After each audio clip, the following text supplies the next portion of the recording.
के साथ ईडी की कार्रवाई की हम बात करेंगे। आईएएस पूजा सिंघल के पर ईडी की दबिश जारी है। एक बार फिर पल्स अस्पताल पहुंची ईडी अधिकारियों की टीम। कल से ज्यादा सदस्य पहुंचे पल्स अस्पताल। ईडी को मिली भारी निवेश की जानकारी। महाराष्ट्र के एक अस्पताल में भी निवेश की सूचना। पल्स हॉस्पिटल के 11 बैंक खातों का पता चला है। अस्पताल के सभी बैंक खाते निजी बैंकों में, 2 बैंकों में पल्स अस्पताल के लॉकर भी। पल्स अस्पताल से मिले कई लैपटॉप का पासवर्ड गायब है। कर्मचारियों के छुट्टी पर होने का दिया जा रहा है हवाला। पूजा सिंघल के सीए सुमन कुमार सिंह के घर रेड मामले में सुमन को लिया गया हिरासत में। सुमन को अपने साथ ईडी की टीम ले गई है। सुमन के घर और आवास से बरामद दस्तावेजों और कैश को लेकर टीम उनसे पूछताछ करेगी। ईडी की कार्रवाई के दौरान बड़ी संख्या में लग्जरी गाड़ियों की भी जानकारी मिली है। सीए सुमन कुमार सिंह को था लग्जरी गाड़ियों का शौक। ईडी को करोड़ों की संपत्ति के बारे में भी मिली है जानकारी।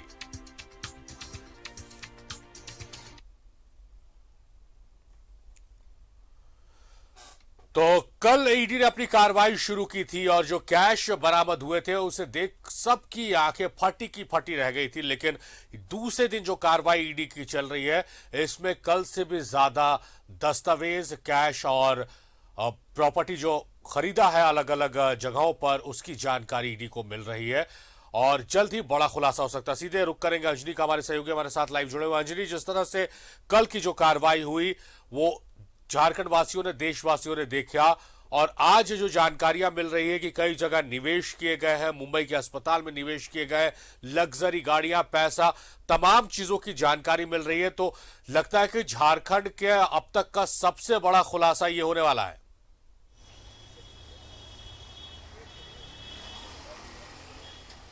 देखिए, झारखंड का सही मायने में जो आपने कहा कि झारखंड का ये सबसे बड़ा खुलासा है और अभी तो परत दर परत खुलना बाकी है सारी। देखिए, लगभग 37 घंटे हो गए हैं।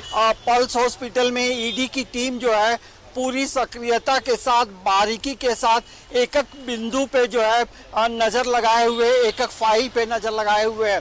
और जाहिर सी बात है कि इतना बड़ा हॉस्पिटल है और तमाम चीज़ों का जो केंद्र बिंदु है वो पल्स हॉस्पिटल को माना जा रहा है। जो सूत्र बताते हैं, तमाम जो एविडेंस हैं वो यहाँ से कलेक्ट किए गए हैं और कई महत्वपूर्ण जो जानकारी ईडी को हाथ लगी है। और इसी जांच के क्रम में ईडी की एक टीम जो है अचानक यहाँ पल्स हॉस्पिटल से निकलती है और लगभग 2 घंटे के बाद फिर वापस आती है। तो समझिए कि क्या कई महत्वपूर्ण चीजें हाथ लगी होंगी। और जिस तरह से सुमन सिंह की गिरफ्तारी हुई है, तो बैंक के या पैसे का कहाँ लेन देन हुआ है वो तमाम चीजें ईडी उससे उगलवाएंगी, उससे इंफॉर्मेशन कलेक्ट करेगी, क्योंकि तमाम तरीके उन्हें मालूम है। तो हमें लगता है कि आने वाला जो 1-2 घंटे का जो वक्त होगा, आज का दिन बेहद खास होगा। और हम एक बार थोड़ी तस्वीर दिखाते हैं पल्स हॉस्पिटल की। ये सामने आप तस्वीर देखें। ऐसे अभी अमूमन थोड़ा सन्नाटा है, लेकिन थोड़ी गतिविधि बढ़ी है। जो खबर आ रही है कि ईडी की जो टीम है वो किसी भी समय बाहर जा सकती है, मतलब पूरी जो टीम है। और इस टीम में लगभग 25 की संख्या बताई गई है, जिसमें 3 महिला ईडी अधिकारी भी इसमें शामिल हैं। तो आप समझ सकते हैं कि इतनी बड़ी एक फौज जो है ईडी की, इतनी बड़ी जो टीम है, कहीं ना कहीं कई चीज़ों को जब कल से ही जब ये जांच चल रहा था तो कई चीज़ें कलेक्ट की गई थी और उन्हें लगा कि और अधिकारियों की ज़रूरत है, तो अधिकारियों की संख्या बढ़ाई गई। तो ये आप पल्स हॉस्पिटल देख सकते हैं। एक सन्नाटा जरूर है, दोपहर का वक्त है, लेकिन ईडी अपना चुपचाप से काम कर रही है और ये आने वाले समय में कई महत्वपूर्ण खुलासे होंगे। देखिए, ईडी मुख्य तौर से किसी भी तरह मीडिया से बातचीत नहीं करती है और यही वजह है कि तमाम जो चीज़ें हैं वो हो सकता है कि देर शाम हो या कल प्रेस रिलीज जारी कर तमाम इन्फॉर्मेशन दे सकते हैं। लेकिन इतना ज़रूर है कि यहाँ जांच के क्रम में कई महत्वपूर्ण जो सूचनाएं मिली हैं उससे जो है ईडी आगे बढ़ने में बहुत कामयाब हो रहा है। और कहीं ना कहीं इतनी बड़ी टीम जो पूरे रांची में लगी हुई है, तो कई महत्वपूर्ण जो कागजात हैं, जो महत्वपूर्ण दस्तावेज है, पैसे का जो लेन देन है, वो तमाम इन्फॉर्मेशन मिले हैं। और यही वजह है कि यहाँ ईडी की टीम ने अपनी संख्या बढ़ाई और जांच का दायरा बढ़ाया। तो कुल मिलाकर ये जरूर कहा जा सकता है कि आने वाले समय में मुश्किलें जो हैं पूजा सिंघल की भी बढ़ सकती हैं, और पल्स से जुड़े जो तमाम अधिकारी हैं या पूजा सिंघल से जुड़े जो परिजन हैं उनकी परेशानियां बढ़ सकती हैं। सारिफ जी, जाहिर तौर पर बढ़ सकती है और बढ़नी भी चाहिए, क्योंकि जिस तरह से झारखंड को लूटा है इन अधिकारियों ने और इनके सगे संबंधियों ने, इन तमाम लोगों को जब जांच हो रही है, जांच कड़े तौर से होनी चाहिए और इन तमाम लोगों को इनकी सही जगह पहुंचा देना चाहिए। बहुत शुक्रिया आपका अंजनी, आप नजर बना के रखिए, हम लगातार आपसे अपडेट्स लेते हैं। फिलहाल आपका बेहद शुक्रिया।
Like and share videos, subscribe करें हमारा चैनल और प्रेस करें बेल आइकॉन। न्यूज़ 11 भारत, सच है तो दिखेगा।